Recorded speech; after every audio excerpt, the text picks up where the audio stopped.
Hello friends, welcome to my YouTube channel. आज हम शुरू करेंगे 10th की एनसीईआरटी की जो बुक है न्यू वो। उससे पहले हम चैप्टर 1 जो रियल्स नंबर है उसकी इंट्रोडक्शन करेंगे। इंट्रोडक्शन में सबसे पहले आता है नेचुरल नंबर्स। नेचुरल नंबर्स क्या होते हैं? नेचुरल नंबर्स हमारे काउंटिंग नंबर्स होते हैं। काउंटिंग नंबर्स जैसे कि 1 2 3 4 आगे सो ऑन चलते रहते हैं।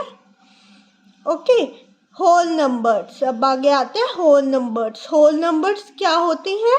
अगर हम नेचुरल नंबर्स के साथ जीरो को इंक्लूड कर दें, 0 1 2 3 4 आगे तक सोन चलते रहते हैं, वो होते हैं होल नंबर्स। अगर नेचुरल नंबर्स में जीरो मिला दिया जाए तो वो होल नंबर्स हो जाएंगे। आगे है इंटीजर्स। इंटीजर्स में क्या आता है? जीरो, पॉजिटिव नंबर और नेगेटिव नंबर्स। 0 1 2 3 -1 -2 -3।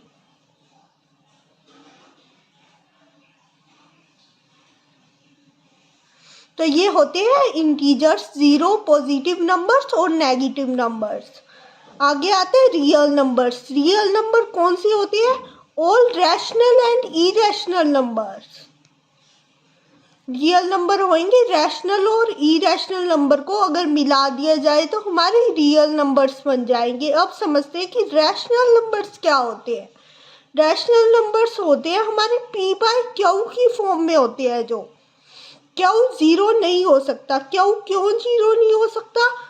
क्योंकि अगर क्यू जीरो हो गया, जैसे कि पी है हमारा 2 और क्यू है 0, तो ये इसका कोई मतलब नहीं बनता, ये नॉट डिफाइन हो जाएगा। इसलिए क्यू जीरो नहीं हो सकता। पी बाय क्यू की फॉर्म में होते हैं और क्यू जीरो नहीं हो सकता। वो नंबर होते हैं हमारे रैशनल नंबर।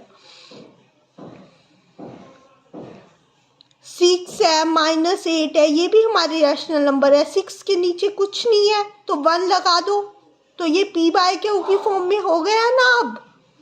तो इसलिए ये एक रैशनल नंबर है। -8 भी एक रैशनल नंबर है। इसके नीचे 1 लगा दो, पी बाय क्यू की फॉर्म में बन गया। तो रैशनल नंबर जो पी बाय क्यू की फॉर्म में होते हैं। अब समझते हैं इरेशनल नंबर क्या होते हैं। इरेशनल नंबर्स हमारे होते हैं जो पी बाय क्यू की फॉर्म में नहीं होते। पी बाय क्यू की फॉर्म में नहीं होते। डेसिमल एक्सपेंशंस, डेसिमल्स वाले नंबर्स जिनकी एक्सपेंशन जैसे कि 0.1001 10001, जिनकी डेसिमल एक्सपेंशन नॉन टर्मिनेटिंग होती है, मतलब कभी खत्म नहीं होती, चलती जाती है, आगे से आगे चलती जाती है, कभी खत्म नहीं होती। और रिमाइंडर कभी जीरो नहीं हो सकता उसका। That is number irrational number जो पी बाय क्यू की फॉर्म में नहीं होते और रिमाइंडर कभी भी जीरो नहीं हो सकता। और कुछ नंबर और इरेशनल नंबर होते हैं, जैसे कि हमारे पास रूट में जो नंबर होते हैं, रूट में 2 है, रूट में 3 है, रूट में 5 है, वो इरेशनल नंबर। रूट में नंबर तभी इरेशनल होगा जब नंबर कंप्लीट स्क्वायर ना हो किसी का। जैसे कि अगर मैं कहूँ कि √4 एक इरेशनल नंबर है तो ये गलत होगा, क्योंकि √4 है जो वो 2 का स्क्वायर है, इसलिए √4 एक कंप्लीट स्क्वायर है, इसलिए वो नहीं हो सकता इरेशनल नंबर। इसलिए √4 एक रैशनल नंबर होएगा। रूट में नंबर तभी इरेशनल होएगा अगर वो कंप्लीट स्क्वायर ना हो किसी नंबर का, अदरवाइज रूट में नंबर इरेशनल नहीं होएगा। ओके, आगे आते हैं प्राइम नंबर्स। प्राइम नंबर्स वो नंबर्स होते हैं जिनके 2 फैक्टर्स होते हैं, एक तो 1 और एक वो नंबर खुद। प्राइम नंबर्स वो नंबर होते हैं जिनके केवल 2 फैक्टर्स होते हैं, एक 1 और एक वो खुद। जैसे कि प्राइम नंबर्स में आ जाता है 2 एक तो खुद के टेबल में आता है और एक 1 के टेबल में आता है। 3 भी एक खुद के टेबल में आता है और एक 1 के टेबल में आता है, जो सिर्फ खुद के टेबल में आते हैं या 1 के टेबल में आते हैं, किसी और के टेबल में नहीं आते, वो नंबर प्राइम नंबर्स। अब आता है then next composite numbers. Composite numbers क्या होते हैं? कंपोजिट नंबर्स वो होते हैं जो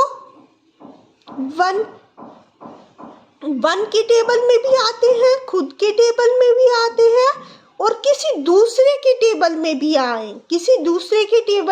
आए, मोर देन 2 फैक्टर्स, 2 फैक्टर से ज़्यादा फैक्टर होते हैं जिनके, जैसे कि हम ले लेते हैं 6 नंबर है, वो 1 के में तो आता ही है। 6 खुद 6 के में भी आता है, 3 के में भी आता है, 3 के टेबल में भी आता है 6, 2 के टेबल में भी आता है 6। तो इसके 4 फैक्टर्स हो गए, 1 6 3 2। तो मोर देन 2 फैक्टर्स है ना, ये मोर देन 2 फैक्टर्स है। ऐसे ही नंबर्स जो किसी और के टेबल में भी आए वो होते हैं कंपोजिट नंबर्स। अब देख लेते हैं हम इसका फंडामेंटल थ्योरम ऑफ अर्थमेटिक। ये फंडामेंटल थ्योरम ऑफ अर्थमेटिक क्या कहती है? Fundamental theorem of arithmetic, every composite number can be expressed factorized as a product of primes। कि जितने भी कंपोजिट नंबर है वो प्रोडक्ट होते हैं प्राइम्स का, प्राइम्स नंबर का प्रोडक्ट होते हैं। जैसे कि फॉर एग्जाम्पल 10 ले लेते हैं हम।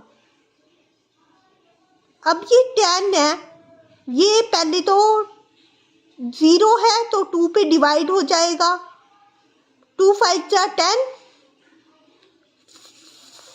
1 5 जा 5, 2 और 5। तो ये 2 और 5 जो है ये प्राइम नंबर्स है ना, 2 और 5 प्राइम नंबर्स है।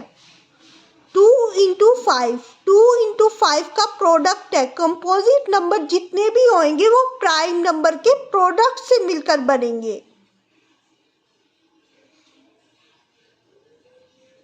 प्राइम नंबर के प्रोडक्ट से मिलकर बनेंगे।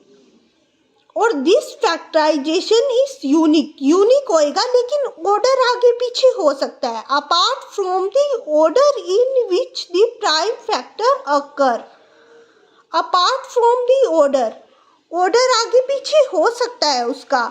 जैसे कि 10 है, अब मैं इसको अगर पहले 5 से कर दूं तो 2 आ जाएगा, 2 1, तो 5 इंटू 2 इसको भी हम 10 लिख सकते हैं। तो इसलिए ऑर्डर आगे पीछे हो सकता है, लेकिन प्राइम फैक्टर का प्रोडक्ट है। जो कंपोजिट नंबर है वो प्राइम फैक्टर का प्रोडक्ट है। जो प्राइम नंबर होंगे उनका प्रोडक्ट ही एक कंपोजिट नंबर होएगा। ओके, अब हम एक नंबर ले लेते हैं। लेट्स सपोज 45 ले लिया हमने। 45 हम 45 का 45 को करके देख लेते हैं पहले। 45 को करके देख लेते हैं। 45 ये 2 से तो नहीं जाएगा क्योंकि 2 का डिविजिबिलिटी रूल इसमें एप्लीकेबल नहीं है। अब 3 से करके देखते हैं हम इसको। 3 का डिविजिबिलिटी रूल क्या कहता है कि सम ऑफ डिजिट्स 4 और 5 9 3 से का मल्टीपल है, इसलिए 3 से डिविजिबल हो जाएगा। 1 5 6 दोबारा अगेन 3 का मल्टीपल है 6, इसलिए 3 से डिविजिबल हो जाएगा। 5 5 भी जाएगा। तो 45 की ये 3 फैक्टर्स आ गए। 3 इंटू 3 इंटू 5, ये जो कंपोजिट नंबर है, एक 45 है, ये जो एक कंपोजिट नंबर है, इसके जो फैक्टर्स आए हैं वो प्राइम आए हैं। 3 और 5 क्या है? प्राइम नंबर है।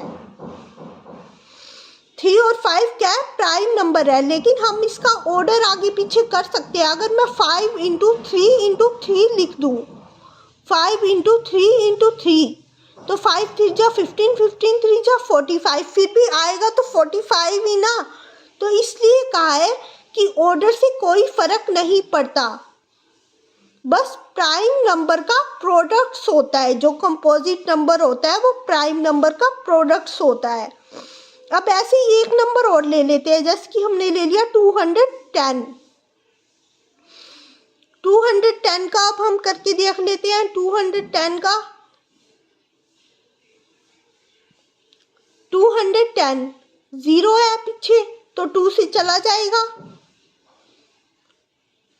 2 5 जा 10, 0 1। अब ये 2 पे तो जाएगा नहीं, क्योंकि पीछे 0 2 4 8 6 में से कोई भी डिजिट नहीं है। तो अब 3 से देखते हैं हम, ये 3 से जाएगा, यानी 3 5 प्लस 1 6, 3 से चला जाएगा।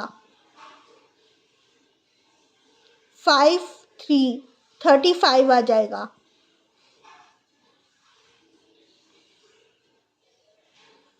अब 35 3 से नहीं जाएगा। 3 और 5 8 होते हैं, 8 तो 3 के टेबल में आता नहीं है, तो ये 3 से तो नहीं जाएगा, ये चला जाएगा 5 से। इसके पीछे यूनिट डिजिट 5 है। 5 7 जा 35, 7 1 जा 7, तो ये आया 2 3 5 7, 2 3 5 7, 2 3 5 7 आ गया। तो इस तरह से ये फंडामेंटल थ्योरम है कि कंपोजिट नंबर जो होएगा वो प्रोडक्ट होएगा प्राइम नंबर्स का, लेकिन ऑर्डर आगे पीछे हो सकता है। ओके, अब हम देखते हैं कि finding LCM and HCF. LCM और एचसीएफ इनको यूज करके कैसे निकालेंगे हम एलसीएम और एचसीएफ। अब मैं एलसीएम निकालूंगी 45 और 210 का ही। 45 और 210 का एलसीएम।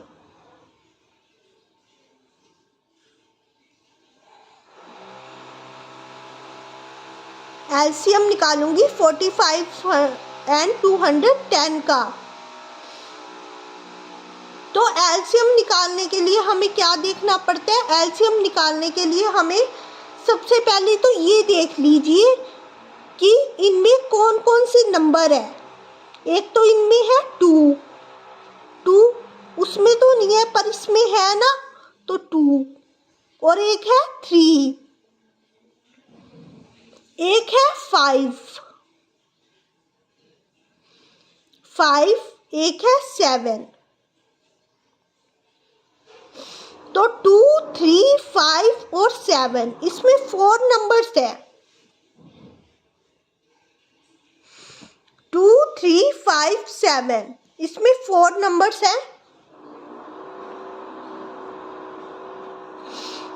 2 3 5 7। तो सबसे पहले ये देखिए कि 2 किस में ज्यादा बार है। 2 उसमें तो है नहीं, 45 वाले में तो 2 क्या है ही नहीं 2, तो इसमें ही ज्यादा बार है 2। जो ज्यादा बार है उसे हम लिखेंगे, दूसरे को भूल जाइए, दूसरे को हमें याद नहीं रखना है। जो ज्यादा बार है उसे लिख लेंगे हम। 2 को लिख लिया हमने, 2 इसमें ज्यादा बार है।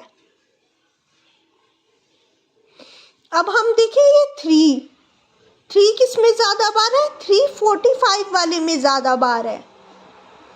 45 में 2 टाइम्स है और 210 में 1 टाइम्स है, तो ज़्यादा किस में हुआ, इसमें, तो इसके दोनों 3 उठा लेंगे, इसके दोनों 3 उठा लिए हमने। अब 5 देखेंगे, 5 है दोनों टाइम, दोनों में 1 टाइम है, दोनों में 1 टाइम, यानी कि इक्वल ही है 5, तो 5 इक्वल है तो 5 1 टाइम लिखेंगे हम। और 7 इसमें तो है ही नहीं, इसमें 1 टाइम है, तो ज़्यादा बार किस में हुआ, इसी में हुआ ज़्यादा बार, 210 में ही, तो ये 7 लिख देंगे हम। तो इस तरह से एलसीएम निकालने के लिए हम इनकी मल्टीप्लाई कर देंगे, 2 3 जा 6, 6 3 जा 18, 18 5 जा 90, 97 जा 97 जा कर लेंगे अब हम, 7 0 जा 0, 9 7 जा 63, 630 आ गया हमारा एलसीएम, जो आ गया 630 आ गया। अब इस तरह से एचसीएफ कैसे निकालेंगे हम लोग 45 और 210 का। एलसीएम में हम ये देखते थे कि कौन सा ज़्यादा बार है, और फिर जो ज़्यादा बार होता था उसी को लिख लेते थे। लेकिन एचसीएफ में हम ये देखेंगे कि पेयर किसके बन रहे हैं, जिसका पेयर बनेगा उसी को लिखेंगे, दोनों में जिसके पेयर बन रहे हैं उसी को लिखेंगे। जैसे कि 2 है, 2 अकेला है, 2 को हम नहीं लिखेंगे क्योंकि 2 का पेयर नहीं बन रहा कोई भी। अगर 2 इसमें भी होता तो हम 2 को लिखते। अब देखिए नेक्स्ट नंबर 3, नेक्स्ट नंबर 3 है।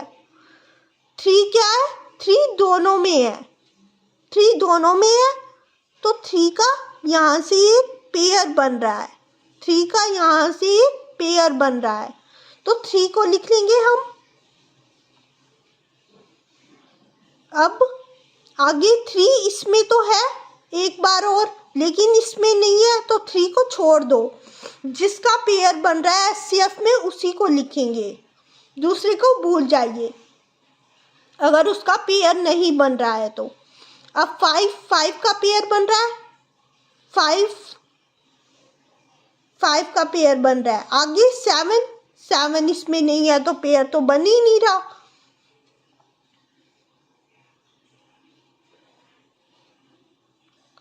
3 5 जा 15, तो एचसीएफ क्या आ गया, एचसीएफ 15 आ गया। तो इस तरह से हम एलसीएम और एचसीएफ निकाल सकते हैं किसी भी नंबर का, प्राइम फैक्टराइजेशन को यूज करके। हमने ये प्राइम फैक्टराइजेशन को यूज करके एलसीएम और एचसीएफ निकालना सीख लिया। ओके, अब कि relationship between LCM and HCF, next topic है हमारा relationship between LCM and HCF. LCM और एचसीएफ में क्या रिलेशन है? एलसीएम और एचसीएफ में ये रिलेशन है कि अगर हम फर्स्ट और सेकंड नंबर का प्रोडक्ट करते हैं तो वो एलसीएम और एचसीएफ के प्रोडक्ट के इक्वल होगा। जैसे कि हमने यहाँ पे ले रखा है first number 45, second number 210, HCF हमें दे रखा है 15। तो हमें अब एलसीएम निकालना है। हमें 3 चीज़ें दे रखी होगी, आपके क्वेश्चन इसमें ऐसे ही आएंगे, 3 चीज़ें दे रखी होगी, आपको चौथी चीज़ निकालने को बोलेगा। अब 3 चीज़ें दे रखी है तो चौथी चीज़ तो आप निकाल ही लोगे। तो देखते हैं इसमें कैसे निकालेंगे चौथी चीज़। First number into second number, पहले क्या रखा है product, first number into second number, तो first number into second number कर देंगे हम लोग।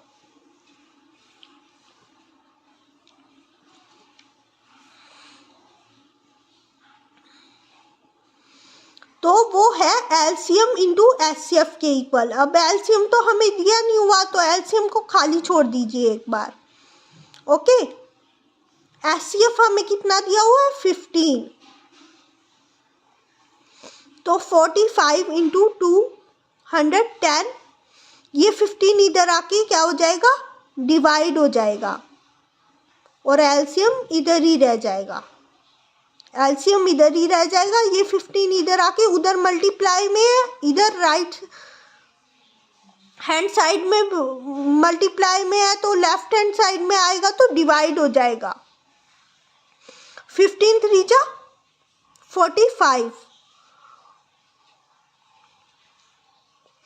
कट गया ये। 15 3 जा 45। अब हमें 210 को 3 से मल्टीप्लाई करना है एलसीएम के लिए। 210 को 3 से मल्टीप्लाई करेंगे, 3 0 जा 0, 3 1 जा 3, 3 2 जा 6, क्या आ गया 630। एलसीएम हमारे पास क्या आ गया 630 एलसीएम आ गया। ओके, तो ये था हमारा इंट्रोडक्शन वीडियो। आगे आने वाली वीडियोस में हम थ्योरम्स करेंगे, एग्जाम्पल्स करेंगे और एक्सरसाइजेस के क्वेश्चन देखेंगे। ओके।